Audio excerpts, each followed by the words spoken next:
Shalom, ici Pasteur Mo. Je vous apporte la voix de la royauté. Nous avons commencé à parler depuis les émissions précédentes d'un thème que nous avons titré les portes dimensionnelles. Les portes dimensionnelles. Et j'aimerais dans cette émission commencer à vous proposer la deuxième porte dimensionnelle. Nous avons vu déjà une première porte dans l'émission précédente et je voudrais, comme j'ai dit, commencer à vous proposer la deuxième porte dimensionnelle, alors que je lis pour vous, pour commencer, dans Genèse chapitre 41. Je vais lire du 8e au 14e verset. Après cela, nous allons sauter quelques versets pour aller au verset 39 et nous lirons jusqu'au 43e. Genèse chapitre 41 du 8e au 14e verset. Genèse 41, 8 à 14. La Bible dit: le matin, Pharaon eut l'esprit agité et il fit appeler tous les magiciens et tous les sages de l'Égypte. Il leur raconta ses songes, mais personne ne put les expliquer à Pharaon. Alors le chef des échansons prit la parole et dit à Pharaon: je vais rappeler aujourd'hui le souvenir de ma faute. Pharaon s'était irrité contre ses serviteurs et il m'avait fait mettre en prison dans la maison du chef des gardes, moi et le chef des panetiers. Nous eûmes l'un et l'autre un songe dans une même nuit, et chacun de nous reçut une explication en rapport avec le songe qu'il avait eu. Il y avait là avec nous un jeune hébreu, esclave du chef des gardes. Nous lui racontâmes nos songes, il nous les expliqua. Les choses sont arrivées selon l'explication qu'il nous avait donnée. Pharaon me rétablit dans ma charge et il fit pendre le chef des panetiers. Pharaon fit appeler Joseph. On le fit sortir en hâte de prison. Il se rasa, changea de vêtements et se rendit vers Pharaon. Je saute quelques passages, comme j'ai dit, pour arriver au verset 38. La Bible dit: et Pharaon dit à ses serviteurs: trouverions-nous un homme comme celui-ci et en lui l'esprit de Dieu? Et Pharaon dit à Joseph: puisque Dieu t'a fait connaître toutes ces choses, il n'y a personne qui soit aussi intelligent et aussi sage que toi. Je t'établis sur ma maison et tout mon peuple obéira à tes ordres. Le trône seul m'élèvera au-dessus de toi. Pharaon dit à Joseph: vois, je te donne le commandement de tout le pays d'Égypte. Pharaon ôta son anneau de la main et le mit à la main de Joseph. Il le revêtit d'habits de fin lin et lui mit un collier d'or au cou. Il le fit monter sur le char qui suivait le sien et l'on criait devant lui à genoux. C'est ainsi que Pharaon lui donna le commandement de tout le pays d'Égypte. Comme j'ai dit, nous sommes en train toujours de parler des portes dimensionnelles et nous avons, souvenez-vous, défini les concepts qui composent ce thème, le concept de la porte et le concept de la dimension, le concept dimensionnel. Nous avons dit tout simplement que la porte est une voie de passage d'un endroit vers un autre, une voie d'accès d'un endroit vers un autre. Vous restez coincé à l'extérieur de chez vous jusqu'à ce que la porte qui mène à l'intérieur de chez vous vous sera ouverte. C'est aussi simple que ça. La porte est une voie de passage d'un endroit vers un autre. Tant que la porte n'est pas ouverte, vous ne pouvez pas passer d'un endroit vers un autre. Vous ne pouvez pas passer d'une pièce vers une autre, d'un local vers un autre, tant que la porte qui mène vers cet autre local ne vous est pas ouverte. C'est aussi simple que ça. Vous restez coincé dans le local où vous êtes, dans l'espace où vous vous retrouvez, jusqu'à ce que la porte qui mène vers un autre espace, vers un autre local, vous sera ouverte. Voilà ce que c'est qu'une porte, une voie d'accès ou une voie de passage d'un endroit vers un autre, d'un local vers un autre, d'une pièce vers une autre, etc. Et puis nous avons commencé à définir ce que nous entendions par dimension. Nous avons dit que vous devez comprendre dimension comme étant un niveau, comprenez dimension comme étant une situation, comprenez dimension comme étant une condition, comprenez dimension comme étant une circonstance, comprenez dimension comme étant un état, Comprenez les dimensions comme étant une étape et autant de synonymes pour vous faire comprendre ce que nous entendons par dimension. Et puis quand nous prenons maintenant les deux concepts, savoir celui de la porte et celui de la dimension, nous les mettons ensemble, nous avons le thème dont nous sommes en train de parler, celui de porte dimensionnelle. Porte dimensionnelle. C'est quoi une porte dimensionnelle? Une porte dimensionnelle est tout simplement une voie d'accès vers une autre dimension, une voie de passage d'une dimension vers une autre meilleure de préférence, une voie de passage. Quand nous sommes en train de parler de porte dimensionnelle, nous sommes en train de parler des différentes voies de passage de la dimension dans laquelle vous vous retrouvez présentement vers une autre dimension, parce que à chaque étape et à chaque moment de votre vie, vous êtes dans une certaine dimension. À chaque moment, présentement, pendant que vous m'écoutez, vous êtes dans une certaine dimension. Et je viens dire que pour passer à une autre dimension, à une plus grande dimension, à une meilleure dimension, il faudra que la porte dimensionnelle, c'est-à-dire la porte qui mène vers cette autre dimension, vous soit ouverte. Nous avons donné, je me souviens dans la première émission, lorsque nous introduisions le sujet et que nous définissions les concepts et montrions l'importance, l'utilité même de ce thème. Nous avions commencé à donner des exemples du genre où nous disions que le célibat, par exemple, est une dimension dans la vie de l'être humain et le mariage est une autre dimension. Et si vous devrez passer du célibat vers le mariage, il faudra que la porte dimensionnelle, c'est-à-dire la porte qui mène, la porte qui fait passer, la porte qui permet le passage du célibat vers le mariage vous soit ouverte. Tant que cette porte est fermée, eh bien vous resterez coincé dans votre dimension de célibat jusqu'à ce que la porte qui mène vers le mariage s'ouvre. C'est ainsi que ce sujet devient important. Nous avons dit la santé est une dimension, la maladie est une autre dimension. Si vous devez passer de la maladie vers la bonne santé, la maladie vers la guérison, il faudra que la porte dimensionnelle, la porte qui mène vers la santé, vous soit ouverte. Tant que cette porte reste fermée, vous restez coincé dans la dimension de la maladie. Nous avons dit la liberté est une dimension, la captivité est une autre dimension. Si vous devez passer de la captivité vers la liberté, il faudra que la porte dimensionnelle qui mène vers la liberté vous soit ouverte. C'est-à-dire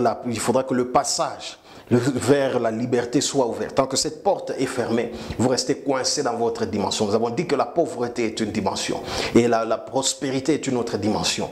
Tant que la porte dimensionnelle qui mène vers la prospérité n'est pas ouverte, vous restez coincé dans votre dimension actuelle de pauvreté.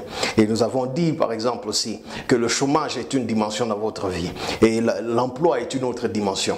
Tant que la porte dimensionnelle qui fait passer du chômage vers l'emploi n'est pas ouverte, eh bien vous allez rester coincé dans votre chômage jusqu'à ce que cette porte-là sera ouverte. Voilà l'utilité, voilà l'importance que nous accordons à ce sujet. Nous avons ajouté à cela que Dieu prend plaisir à voir ses enfants progresser, à voir ses enfants avancer, à voir ses enfants passant d'une dimension vers une autre. Dieu ne trouve aucun plaisir à voir ses enfants stagnants, à voir ses enfants rester dans le même niveau, rester dans la même dimension, mois après mois, année après année. Dieu n'y prend aucun plaisir. Il ne prend aucun plaisir à votre stagnation. Il ne prend aucun plaisir au fait que vous fassiez du surplace. Il ne prend aucun plaisir au fait que vous soyez dans le statu quo. Il n'y prend aucun plaisir. Dieu prend plaisir à l'avancement, au progrès de ses enfants. C'est pourquoi il dit dans Proverbe chapitre 4 verset 18, il dit le sentier du juste est comme une lumière resplendissante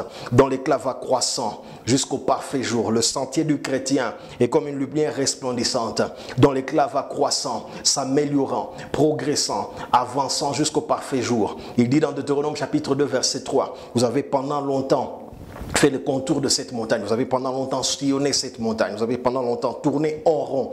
N'avançons pas, tournant en rond autour de cette montagne. Il est temps maintenant de vous tourner vers le nord, il est temps maintenant de commencer à avancer, il est temps maintenant de commencer à progresser. Vous êtes longtemps resté dans cette situation, il est temps de commencer à progresser. Voilà, Dieu prend plaisir au progrès de ses enfants, il prend plaisir à l'avancement de ses enfants, il prend plaisir à ce que ses enfants traversent des portes dimensionnelles. Il prend plaisir à ce que ses enfants traversent des portes dimensionnelles, qu'ils passent d'une dimension vers une autre, qu'ils passent d'une étape vers une autre, qu'ils passent d'une situation vers une autre et meilleure de préférence. Je n'ai cessé de le répéter depuis la première émission. Alors, nous avons vu dans l'émission précédente la première porte dimensionnelle, qui est la porte du rêve et celle de la vision. Je ne vais pas revenir là-dessus. Aujourd'hui, je commence à vous proposer la deuxième porte dimensionnelle à partir du passage que nous avons lu avec vous. Ce long passage de Genèse chapitre 41, à partir du verset 8 jusqu'à 14, ensuite du verset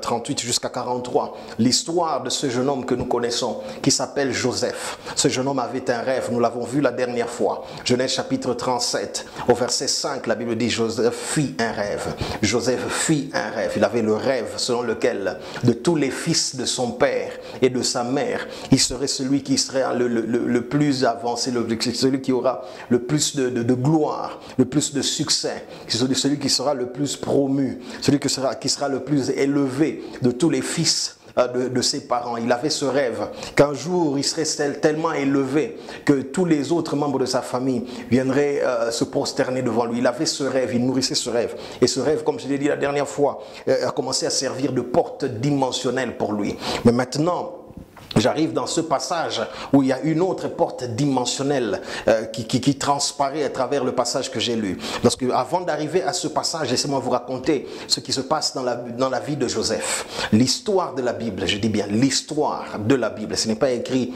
noir sur blanc dans la Bible, mais l'histoire de la Bible nous montre que lorsque Joseph a eu son rêve, il avait environ 17 ans. Et lorsque le rêve s'est accompli, c'est-à-dire lorsque nous arrivons au chapitre 41 que nous venons de lire, Joseph avait environ 30 ans. Pour dire que pendant 13 bonnes années de la vie de ce jeune homme, il a nourri ce rêve, il a porté ce rêve, il a porté cette vision en lui. Mais le rêve semblait ne pas se matérialiser. Le rêve semblait ne pas s'accomplir. Le rêve semblait être trop loin. Ça semblait être une fiction pour lui. Pendant 13 bonnes années, le rêve est resté infertile.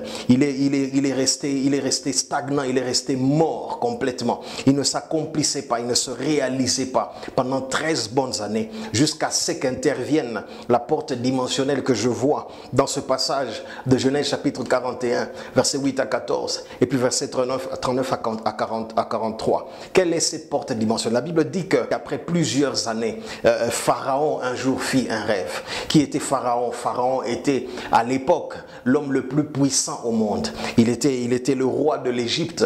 Et l'Égypte était la plus grande puissance au monde à l'époque. Donc Pharaon était considéré comme étant l'homme le plus puissant au monde.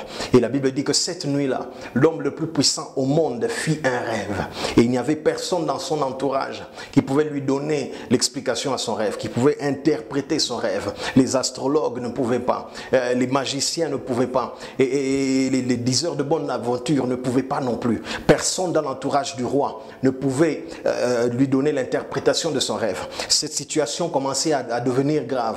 Ça commençait à escaler pour devenir une crise nationale. Parce que l'homme le plus puissant dans le pays et l'homme le plus puissant au monde a une situation, a un problème que personne n'arrive à résoudre. Et lorsque la situation arrive à ce point-là, la Bible dit que le chef des échansons, qui autrefois avait été jeté en prison avec le chef des panetiers et qui avait autrefois eu un rêve alors qu'ils étaient en prison et que Joseph avait interprété pour eux, il vient au devant de Pharaon et dit: aujourd'hui je vais reconnaître ma faute. Parce que nous étions en prison, nous avions eu un rêve et il y avait un jeune hébreu qui était là, qui nous en avait donné l'interprétation. Si le roi peut faire venir ce jeune homme, il pourra certainement lui donner l'interprétation de son rêve. La Bible dit que Pharaon fit venir Joseph. On le prépara en hâte, on le rasa et on le fit apparaître devant Pharaon. Et lorsque Joseph est venu devant Pharaon et qu'il a interprété son rêve, ce jour-là, Pharaon l'a établi sur tout le pays d'Égypte. La Bible dit qu'il circulait dans un char et on criait devant lui à genoux. Tout le monde se prosternait comme il l'avait rêvé. Qu'est-ce que je suis en train de dire aujourd'hui? Porte dimensionnelle numéro 2, c'est ce que j'appelle l'opportunité. Porte dimensionnelle numéro 2, c'est ce que j'appelle l'opportunité.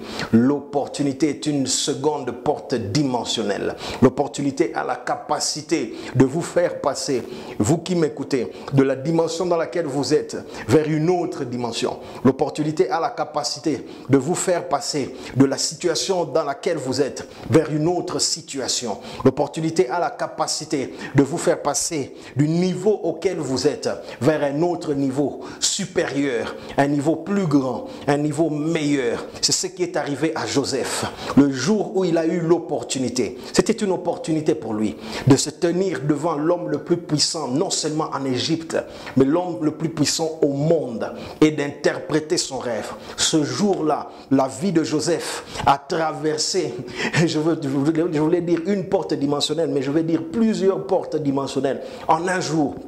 Par une seule opportunité. Pensez à ceci. La veille, Joseph était encore un prisonnier. La veille, Joseph était encore un numéro de casier judiciaire. La veille, il dormait dans une petite cellule avec des barreaux. La veille, il était dans un uniforme rayé de prisonnier. La veille, cet homme était inconnu dans tout le pays d'Égypte. Il n'y avait que quelques personnes, certainement les autres prisonniers avec lesquels il était enfermé dans cette prison qui le connaissait. Cet homme était complètement inconnu. C'était encore un étranger. La veille, 24 heures plus tôt, permettez-moi de dire, Joseph n'était rien. Joseph n'était personne. 24 heures plus tard, par une seule opportunité, Joseph était devenu l'homme le plus connu dans tout le royaume d'Égypte.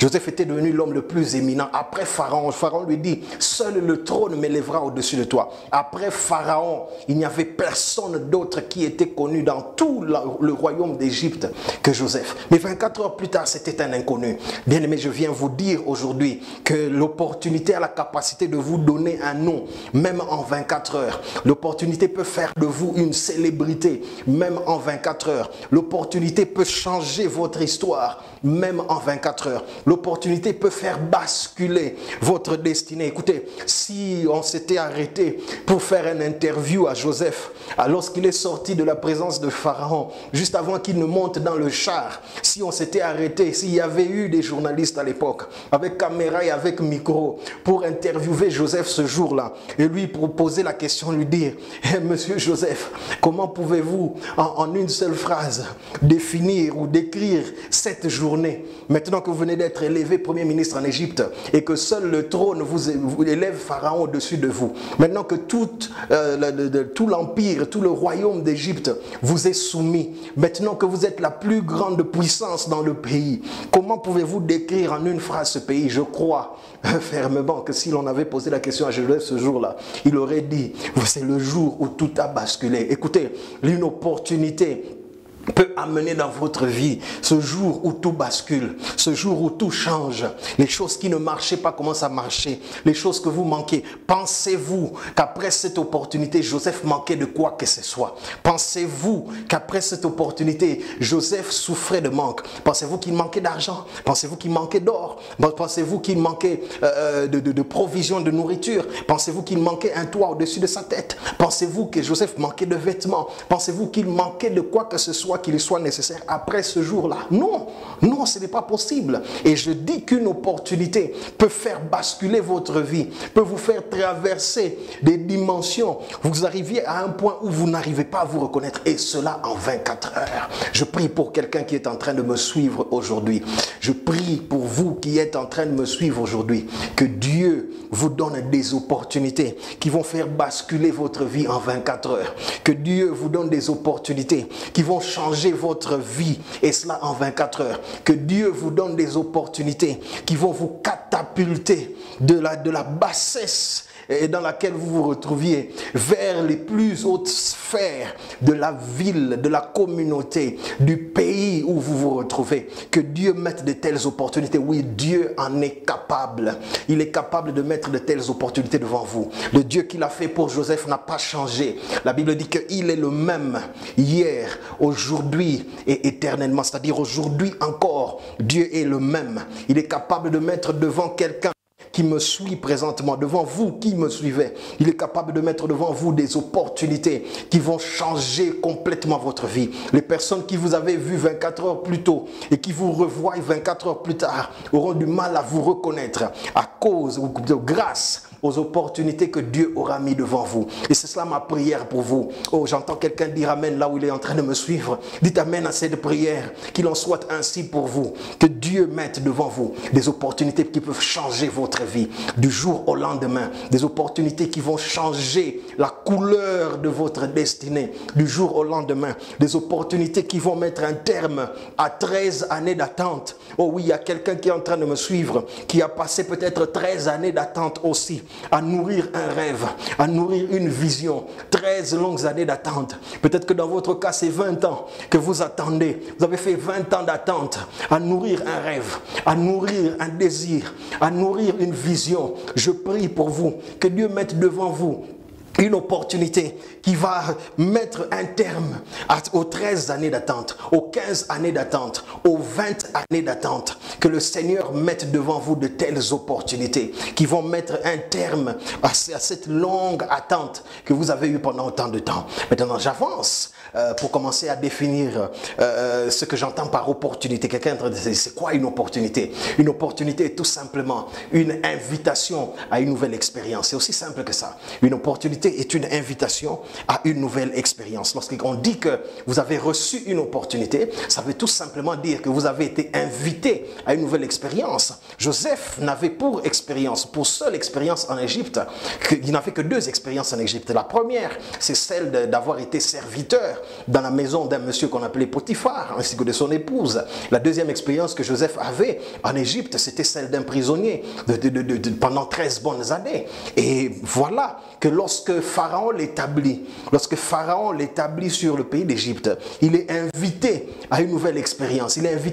Déjà avant cela, lorsqu'on le fait sortir d'Égypte pour venir interpréter le rêve de Pharaon, c'est une nouvelle expérience. C'est une nouvelle expérience à laquelle il est invité. C'est une nouvelle expérience de se tenir devant l'homme le plus puissant au monde et de lui proposer des solutions. C'est une nouvelle expérience. Lorsque nous parlons d'opportunités, nous sommes en train de parler d'être invités à de nouvelles expériences. Et c'est cela ma prière pour vous. Je me sens dans un esprit de prière aujourd'hui. Je prie que Dieu vous invite à de nouvelles expériences. Je prie que Dieu vous amène dans des territoires où il ne vous a jamais amené auparavant, où vous n'êtes jamais arrivé auparavant. Que Dieu vous fasse vivre des expériences que vous n'avez jamais vécues auparavant. Je prie que Dieu mette entre vos mains des choses que vous n'avez jamais possédées auparavant. Je prie que Dieu vous fasse arriver dans des endroits où vous n'êtes jamais arrivé auparavant. Que Dieu vous invite par sa divine capacité, par sa divine puissance. Que Dieu vous invite à de nouvelles expériences. C'est ça une opportunité. Maintenant, j'avance encore pour parler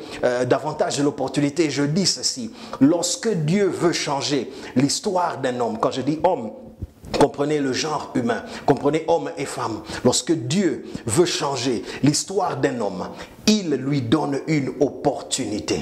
Lorsque vous allez dans votre lieu secret, lorsque vous allez dans votre lieu de prière, que vous vous agenouillez et que vous priez le Seigneur en disant « change mon histoire », Dieu répond à cette prière-là que vous avez faite en disant « change mon histoire » en vous donnant une opportunité. C'est par les opportunités en d'autres termes, c'est par les opportunités en d'autres termes que Dieu change les histoires des hommes. Votre histoire ne changera pas tant que vous n'aurez pas rencontré une opportunité sur votre chemin. C'est par les opportunités. Les opportunités sont les instruments que Dieu utilise pour changer nos vies et nos destinées. Lorsque je prie et je demande au Seigneur de changer ma vie, de changer ma destinée, de changer mes circonstances, de changer ma condition, Dieu répond à cette prière en me donnant une opportunité. Les opportunités changent les histoires des hommes. Les opportunités créent de nouvelles histoires. Je ne sais pas à quoi ressemble votre histoire jusqu'à présent, mais je viens vous dire qu'une seule opportunité. Écoutez, Joseph n'a pas eu 2 opportunités devant Pharaon. C'était une seule opportunité, une seule chance qui lui était accordée de se tenir devant cet homme et de lui interpréter les rêves. La probabilité qu'il ait une autre chance comme celle-là après était minime parce que déjà il était reconnu prisonnier pour un crime plutôt grave même à l'époque. Il était étranger de surcroît. La probabilité qu'il ait eu une opportunité pareille après cela était très minime. Une seule opportunité saisie par Joseph a suffi pour changer son histoire. Et je viens vous dire qu'une seule opportunité que vous saisissez suffira à changer votre histoire, suffira à vous faire passer vers une autre dimension. Maintenant, j'avance Et je dis ceci. J'ai dit tout à l'heure que Joseph nourrissait ce rêve. Il nourrissait cette vision pendant 13 bonnes années. Mais cette vision et son rêve manquaient un élément essentiel à son accomplissement. C'était l'élément opportunité. Et je viens dire ceci. La vision restera stérile tant qu'il n'y a pas d'opportunité. Le rêve restera stérile tant qu'il n'y a pas d'opportunité. En d'autres termes, le rêve ne vaut rien. Le rêve ne produit rien. Le rêve n'apporte rien tant qu'il n'a pas d'opportunité. La vision ne produit rien, n'apporte rien à son porteur tant qu'elle n'a pas reçu les opportunités correspondantes. Vous avez une vision, c'est une bonne chose. C'est un bon point de départ. Mais il faudra que cette vision-là reçoive les bonnes opportunités. Vous avez un rêve, c'est une bonne chose. Mais il faudra que ce rêve-là reçoive les opportunités qui conviennent. Sans l'opportunité, le rêve restera stérile. Je me répète, sans l'opportunité, la vision restera stérile. Plusieurs personnes sont coincées dans la condition dans laquelle ils se retrouvent, pas parce qu'ils manquent de vision, pas parce qu'ils manquent de rêve. Ils ont de très grands rêves, mais leur rêve n'a pas encore rencontré les bonnes opportunités. Je prie encore, j'ai dit que je suis dans un esprit de prière aujourd'hui. Je prie encore pour vous qui me suivez aujourd'hui, que Dieu accorde à votre vision les rêves qui y correspondent.